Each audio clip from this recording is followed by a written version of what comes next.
Let's talk about ableism and how it shows up without you probably even knowing it.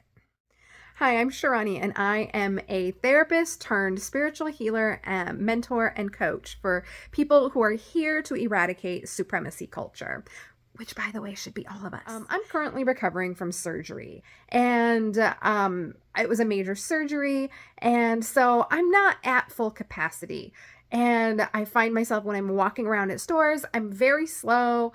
I mean, even at my house, I'm walking around really slow. But when I go to the store, I'm walking around really slow. I'm holding my belly to hold my kind of like stitches together. Not that they're actual stitches, they're just the incisions, kind of holding it all together to make it more comfortable for me as I'm walking around.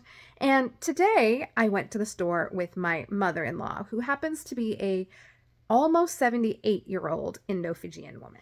As we were walking around, there were so many people just trying to zoom past us. And I was like, oh my gosh. Like, we're taking our time.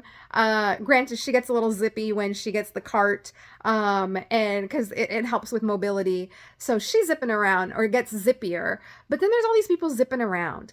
And in particular, it was a bunch of old white men that were zipping around the store with their little carts, pushing them, and just being royal fucking douchebags. Being impatient, like trying to push us out of the way, being annoyed that we were in the way. And then when we one of them was in the middle of the aisle and we were like, excuse us, can we pass? Actually, no, I think he had passed us before we passed him. So he was already kind of on one side of the aisle. And so we're in the aisle, and then he's like impatiently backtracking and is just like, move, blah, blah, blah, get out the way or whatever, to only turn the corner, find some other old white dude that he knows. And now both of them are parked with their carts in the aisle. And they're both just standing there, now hogging 2/3 of the aisle after he just hurried past us rushedly and rudely. And the entire time, my mother-in-law and I are like, wow, look at these people and how impatient they are. Now, me as a person, because of who I am and how I live and what my values are, I always give extra space to, especially elderly folks, but I do especially give extra space to people because you never know what invisible illnesses people might be dealing with, right? Or what anything they might be dealing with. And so having this experience, and it was funny because my mother-in-law actually drove me to the store. Usually I'm the one driving her to the store, but she drove me to the store.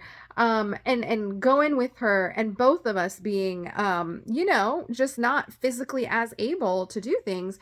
It was just a very interesting experience and a good opportunity for me to come on here and share this message with you that when you are out and about, make sure you're being mindful. Make sure you're being aware. If there are people around you who look like they need a little bit more time and space, give them a little bit more time and space. Because guess what? You trying to get zippy and rushing all around them is not going to do anything for you.